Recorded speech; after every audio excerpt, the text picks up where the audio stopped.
"We didn't have time to wait," my sister said, as my parents waved the boat forward while my 6-year-old was still aboard.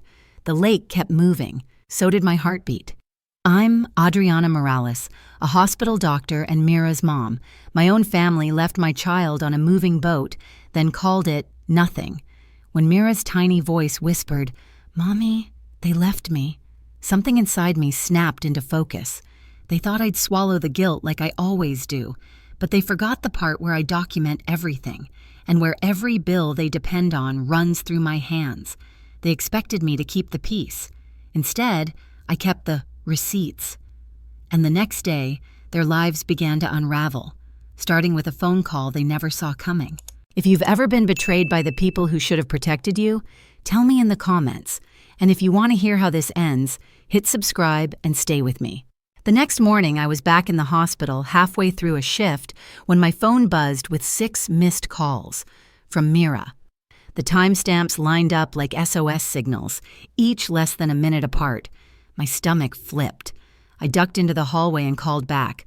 "Mommy," she whispered, her voice trembling. "They left me." For a second, my brain refused to believe it. "Who, sweetheart?" "Grandma, Grandpa, Aunt Sienna. They went to the next thing." The hallway tilted. My fingers went numb around the phone. "Where are you right now?" "I got off the boat, but it's not the same place." All I could see in my mind was water, dark, endless, swallowing her small figure whole. I forced my voice calm. "Look for a sign, baby, any words." She sounded them out, shaky. "I see tour something. Clearwater Lake Tours." My chest tightened. I found the number, called the booth. A woman answered, confused but kind. "This is her mother," I said. "Please stay with her until I get there." "Oh my God, of course." Then I called my mother. She answered like she was at brunch. "She's fine," Mom chirped. "She wanted another ride." "You left a 6-year-old on a moving boat," I said, every syllable sharp as glass. "Don't be dramatic, it's a family place." And Sienna's voice cut in, bored. "We didn't have time to wait." I hung up before I said something I couldn't take back. My supervisor took one look at me. "Go." The drive was an hour. It felt like forever. By the time I reached the station, Mira was wrapped in a blanket too big for her. When she saw me, she ran, barefoot, tear-streaked, clutching a stuffed bunny from the officer who'd found her. I held her so tight I could feel her heart hammering against mine. That night, I sat on her bed long after she'd fallen asleep, listening to her breathe. I kept seeing that empty dock. My family did this. The people who raised me, who preached family first. They left my little girl behind because they didn't want to miss a boat ride. And for the first time in my life, I realized family could be the ones you fear losing or the ones you need to lose. I didn't sleep that night. I sat on the edge of Mira's bed, watching her tiny chest rise and fall under the blanket. Every few minutes, she murmured something in her sleep. Boat, ice cream, mommy. And my stomach twisted until it hurt. She was safe. She was alive. But the betrayal echoed louder than her heartbeat. Rowan came home around midnight, still in his scrubs, smelling like antiseptic and exhaustion. He took one look at me, didn't ask questions, just handed me a cup of tea. "You should lie down," he said softly. "I'm fine. You've been staring at her for 3 hours. Then I'll make it 4. He didn't argue. That's why I married him. By 2 a.m, the tea had gone cold, and something inside me had gone colder. This didn't start on a boat. It started years ago. I was 3 years older than Sienna, 3 years wiser, 3 years blamed. My parents called me the example. I did chores. She did cartwheels. I got lectures. She got applause. When I worked 2 jobs through med school, they said, "You're lucky you're smart." When Sienna married a man with a half-written resume, they threw her a party. Every help your sister turned into a bill. $750 a month toward my parents' mortgage, $200 for Sienna's emergencies, school trips, birthdays, small favors. Family helps family, they'd say. Somewhere along the way, helping became my second job, and like an obedient daughter, I kept paying, to keep the peace, to earn what should have been unconditional. Then came the cousin's getaway, Sienna's idea. "It'll be fun for the kids," she said. Translation, "You'll pay." I had a hospital shift that weekend, so I said no. At least cover the tickets, she pushed. You're the one with the good salary. Mom chimed in, don't be selfish, Adriana. So I paid over $1,000 for the trip that almost cost me my daughter. When the adrenaline finally faded, the math remained. All the years, all the dollars, all the ways I bought their love. I stared at the receipts still spread across the counter, and something sharp took root where guilt used to live. The next morning, I sat at the kitchen table in my robe, the house quiet except for the hum of the fridge. I opened my laptop, logged into the bank, and started cutting the cords, one by one. Click, cancel mortgage transfer. Click, cancel family allowance. Click, cancel the bleed. Every confirmation screen felt like oxygen filling my lungs. For the first time in years, I wasn't funding my own misery. And the silence that followed, it wasn't empty. It was peaceful.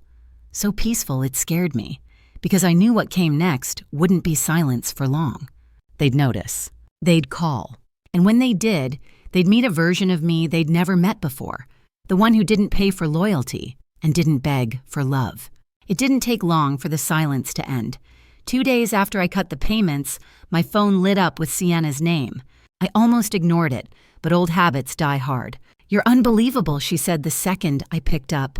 You're making such a big deal out of nothing. Nothing? I said quietly. You left my 6-year-old alone on a moving boat. Oh, come on, Adriana. It was safe. There were staff, other kids. You're acting like we left her in the ocean. She's 6, I repeated. You don't leave a 6-year-old unsupervised because you're late for the next attraction. She sighed, exasperated. You always think you're better than everyone, just because you make more money. This isn't about money, I said. It's always about money with you. You think because you pay for everything, you can control us. You're confusing control with boundaries, I said, keeping my tone calm. Sienna laughed under her breath. Boundaries? You're punishing us because your kid didn't listen. Maybe teach her better next time. That was it. The way she said your kid, as if Mira wasn't her niece, as if she hadn't been the one who walked away. I felt the anger settle in my chest, slow and cold. I'm done, Sienna, I said simply and hung up. 4 days passed. Then Dad called. There must have been a mistake, he began. The mortgage payment didn't go through. No mistake, I said. Well, can you check? We depend on that money. I know, I said. That's the problem. He hesitated. Your sister made a mistake, Adriana. Don't punish everyone for it. In the background, Mom's voice floated through, sharp and dismissive. She's exaggerating again. I swallowed hard. You didn't even ask if Mira's okay. Mom sighed. Well, she's fine now, isn't she? Something inside me shut down. You don't get to decide what's fine, I said quietly. Dad's tone hardened. You're being cruel. I felt my voice steady. No, I'm just done paying to be disrespected. Then I hung up. By the next morning, the guilt messages started coming. Voicemails about family unity, forgiveness, how much we've done for you. I deleted every one of them.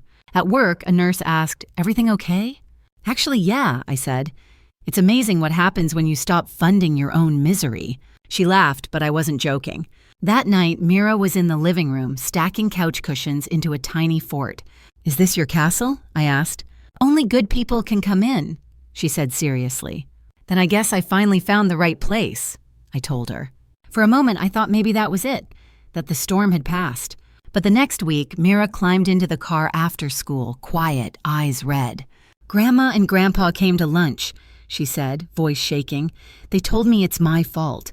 They said you should start paying again so we can all be a family. The words hit harder than anything before. I pulled the car over, turned to her, and took her little hands. Sweetheart, I said softly, you did nothing wrong. None of this is your fault. She hesitated. Are you mad at them? I exhaled slowly. More than mad, I said, but I'll take care of it. That night, after Mira fell asleep, I sat at the kitchen table in the dark, laptop open, mind clear for the first time in weeks. I'd spent years cleaning up their messes, smoothing things over, buying peace. But peace built on silence doesn't last. The first thing I did was email Mira's school. Effective immediately, I wrote, only Adriana or Rowan Morales may pick up or visit Mira Morales. No exceptions. One sentence, and just like that, I closed a door they'd never walk through again. Then I called my lawyer. I need something formal, I said. Firm but not aggressive. He hesitated. Cease and desist. Exactly. Make it sound polite but terrifying. His quiet laugh told me he understood. By midnight, the letters were sent. To my parents, to Sienna, to everyone who thought guilt was still my weak spot. I expected phone calls, tears, long messages full of family and forgiveness. Instead, 3 days later, came something worse. Rumors. A cousin texted, "Hey, your mom said you're demanding money from her?" An hour later, a coworker asked, "Everything okay? Your sister posted something about ungrateful daughters." I almost laughed. Did she spell it right this time? By the afternoon, my phone was full of half-baked stories. I was cold, heartless, money-obsessed. For a moment, it almost worked. That old reflex to explain myself came back, the one they trained into me. Then I remembered Mira's tiny voice in the car. They said it's my fault. I opened my laptop again, this time with steady hands. Subject line, for the record. For the past 5 years, I've paid $750 a month toward my parents' mortgage. I've covered utilities, insurance, and sent Sienna $200 monthly for emergencies.